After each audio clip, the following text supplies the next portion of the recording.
Hi, this is Diksha Dhami, Hi, this is Ishita Ganguly. and you are watching us on Plus Gossip.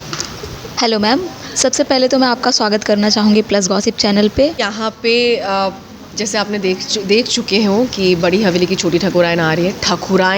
ठकुराइन की कहानी है, हवेली की कहानी है, छल्ला की कहानी है, चैना की कहानी है और इस चमकीली की कहानी है। सो दो किरदार हैं, चैना एंड चमकीली, दोनों एक दूसरे से बिल्कुल ऑपोजिट है। This total opposite characters and story इर्द गिर्द ऐसे ही चल रहा है कि किसके ऊपर वो पावर आएगा। जैसे हम बार बार कहते हैं ना कि ठकुराइन वही बनते हैं और पावर उसी के पास आता है जो ख़ानदान या बिरादरी से होते आ रहा है, ना एंसेस्टर्स के मिल रहा है। बट ये एक अलग बैकग्राउंड से आ रही हैं, मैं एक अलग बैकग्राउंड से आ रही हूँ। ये कठपुतली नचाती हैं, मैं नौकरानी लोगों को नचाती हूँ। सो नौकरानी है। तो ये दोनों का एक सफ़र है इस ठकुराइन बनने तक का, कि वही बोलते हैं ना कि पावर अगर इतनी आसानी से मिल जाए उसकी वैल्यू नहीं होती। तो दोनों को उसकी कीमत पता है, अब अलग अलग तरीके से। उसको भी पता है कि इसकी कीमत क्या है, मुझे भी पता है इसकी कीमत क्या है। सो दोनों का वो जो ग्रैब करने का तरीका है वो अलग होगा। सो वही कहानी है, वही ट्विस्ट है एंड आई होप आपको अच्छा लगेगा। बाकी हमारी चैना जी प्यारी सी बोलेंगे।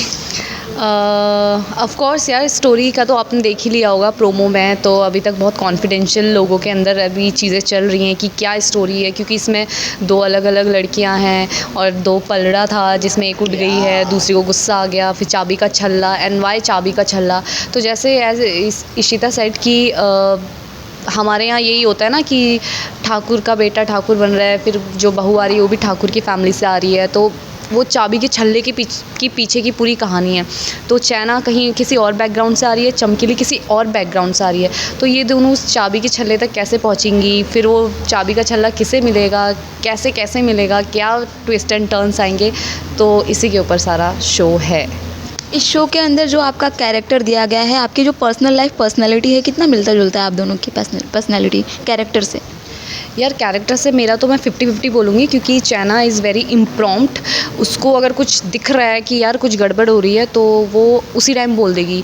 तो एज अ दीक्षा में ऑफकोर्स हम नॉर्मल लाइफ में बहुत कैलकुलेटिव होते हैं, सोचते हैं सामने वाला क्या सोचेगा, करे नहीं करे, ठीक है, बहुत सारी चीज़ें होती है। बट चैना को अगर दिख रहा है कि यार किसी के साथ कुछ मतलब हो सकता है, कुछ एक्शन ले सकती है, चाहे हो ना हो, शी डज़न्ट केयर, बट उसको स्टैंड लेना है उस टाइम तो लेना है। तो वो चीज़ें हैं, तो ये चीज़ है। बाकी तो I am also happy to go girl, but of course human है तो बहुत सारी चीज़ें हम कैलकुलेट करके चलते हैं। तो या टोटल ऑपोजिट हुई नहीं मैं। फ़ायदा ही नहीं है पूछने का, इस हमारे एक ही लाइन में कहा टोटल ऑपोजिट। क्योंकि ना रियल लाइफ में मैं इतनी चमक धमक में रहती नहीं हूँ। I am a very simple girl and मुझे मेकअप ऑफकोर्स सजना धजना पसंद है, पर I like minimal stuff to keep it. I am very simple, जो पोइट्री में मज़ा लेती है, खेले में मज़ा लेती है, लोगों से प्यार कर, तो मुझे ऐसी हूँ। और यहाँ पे तो लाइक फुल अशांति, बादल, काले बादल, ठीक है, गरज रही है आँखें में, तो अच्छा पता थी। So it is like that and अदाय, अच्छा अब मतलब मुड़ के मुझे नहीं देखा काइंड ऑफ। सो मतलब फुल पैकेज है इसमें, मसाला है एंड डेफिनेटली मैं फुल ऑपोजिट हूँ इसमें। सो ऑफकोर्स मुझे बहुत ही ज़्यादा मज़ा आ रहा है इसमें करने के, because I am not like that at all. So जब भी मुझे वो फैंस के रिएक्शंस मिल रहे हैं आफ्टर प्रोमो देखने के बाद, लुक देखने के बाद, सभी मुझे बोलते कि भाई चैना दीदी को ना परेशान मत कर। मैंने बोला ठीक है करूँगी नहीं, पर मुझे ये इसके लिए मुझे चुना गया है, तो मुझे करना पड़ेगा, सॉरी। जैसा कि शो की स्टोरी लाइन जो है और आपका जो कैरेक्टर है, उसी हिसाब से आपको किस चीज़ का सबसे ज़्यादा इंतज़ार है? जैसे मतलब आई डिडंट गेट यू। इस शो की जो स्टोरी लाइन है और जो आपका कैरेक्टर है, इस हिसाब से आपको किस चीज़ का सबसे ज़्यादा इंतज़ार है? इस शो में हम सभी बेसब्री से इंतज़ार कर रहे हैं कि ये शो आ जाए पर्दे पे।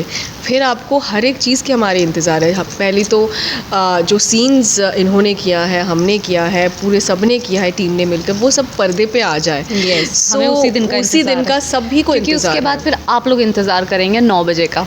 हाँ एग्जैक्टली, नाइस वन। शूट के दौरान आप दोनों की बॉन्डिंग की बात करेंगे, कैसी रही है बॉन्डिंग अभी तक 15-16 दिन जितने भी हुए? आपको क्या लग रहा है? काफ़ी अच्छी बॉन्डिंग है। रियल लग रही है, फेक लग रहा है? रियल लग रही है। तो मिल गया जवाब। जी, तो मैं यही कहूँगी कि नहीं, actually thank you for asking this question. And हम पहले से ही ऐसे तो डेफिनेटली एकदम से नहीं होता है, like we are a kind of, हम नहीं हो पा रहे थे, बट एक होता है ना कि ऑर्गेनिकली धीरे धीरे हम जब काम करें एक साथ, एक दूसरे को जाने, एक दूसरे को देखा, कुछ अनसेट चीज़ें, एक दूसरे की तरफ एक्शन, सो वहीं से धीरे धीरे ना एक ऑर्गेनिक बॉन्ड बन गया है। Yeah. एंड टचवुड काम करते वक्त अगर आपका कोस्टार्स आपके अगर वो एक हेल्दी रिलेशन रहता है, Yeah. एक पॉजिटिव रहता है कि एक दूसरे को हेल्प करना, बूस्टअप करना कि दैट जस्ट डू इट, सो उससे ना और अच्छा होके Yeah. आता है। आप अपने किरदार को, वो अपने किरदार में अच्छा कर सकती है, मैं अपने किरदार में अपना बेस्ट दे सकती हूँ। Yeah. So that's the beautiful bond अभी तक हुआ है, टचवुड। एंड नज़र उतार लेंगे हम, क्योंकि Yes. सभी चाहते हैं कि दोनों में कुछ हो। So I don't think so, because she is very mature one, उन्होंने काम किया हुआ है, सो अच्छा ही लग रहा है। And she is a beautiful girl and a beautiful human being, so I am glad that मुझे अपॉर्चुनिटी मिला इनके साथ काम करने Oh का। my God.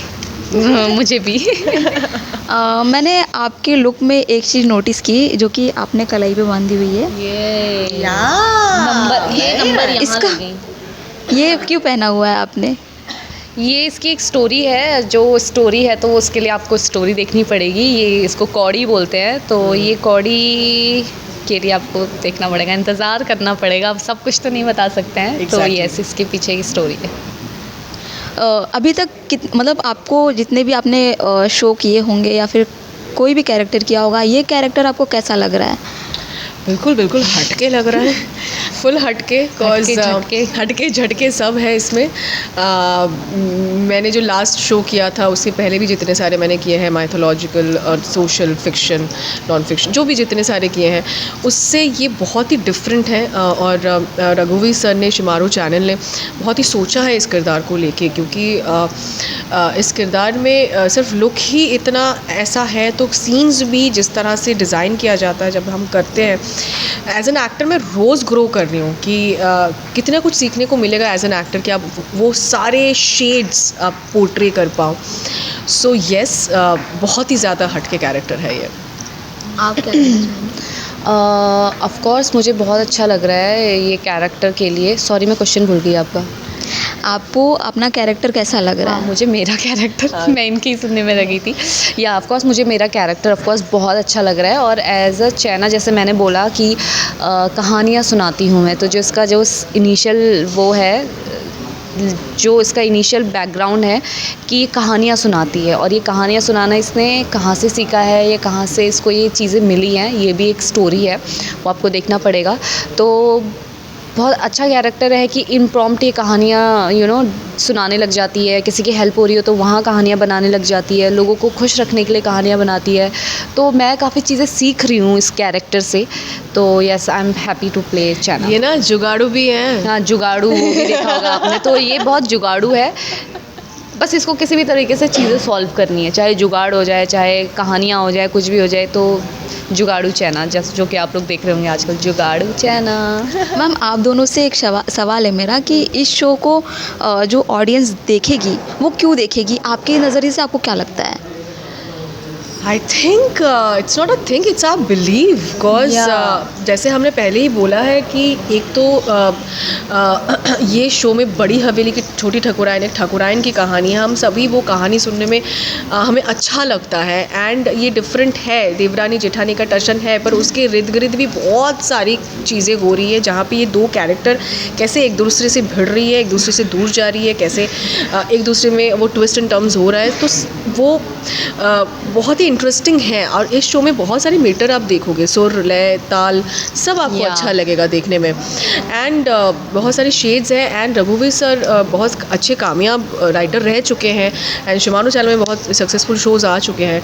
सो सभी मेकर्स अच्छे से सोच रहे हैं इसको डिफरेंट बनाए। इसकी कहानी सिर्फ ये नहीं है कि सिर्फ उसको ग्रैब करना है, चाबी का छल्ला किसको मिल जाए। डेफिनेटली चाबी का छल्ला अपना हीरो हीरोइन है, वो हम मान रहे हैं, पर उसके साथ साथ बहुत सारी कहानी है। Yes. हर किरदार की एक कहानी है। इसकी एक जर्नी है, चैना की एक जर्नी है, चमकीली की एक जर्नी है।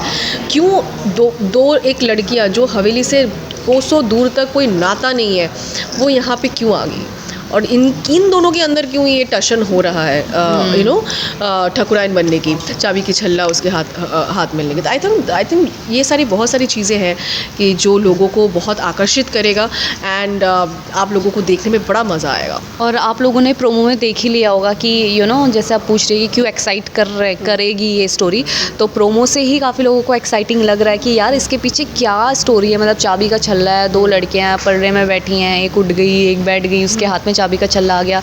तो ये चैना और चमकीली की जो स्टोरी है, ये तो हम दोनों कॉम्पिटिटर बन जाएंगे या क्या, कैसे हम दोनों एक दूसरे के आमने सामने आएंगे, बट स्टोरी वाइज कैसे आएंगे या क्या चीज़ हम दोनों को वहाँ तक खींच के लाएगी, ये चीज़ का ट्विस्ट है जो आपको स्टोरी में देखने को मिलेगा। तो ऑफ कोर्स आप देखोगे बहुत। आप दोनों अपने दर्शकों को क्या मैसेज देना चाहेंगे, क्या संदेश देना चाहेंगे?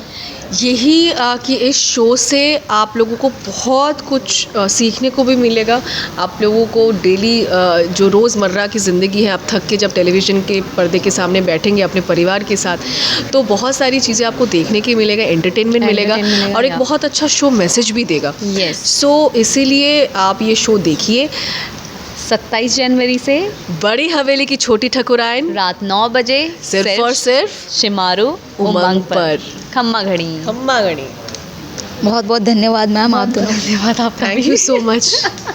लास्ट का ये था।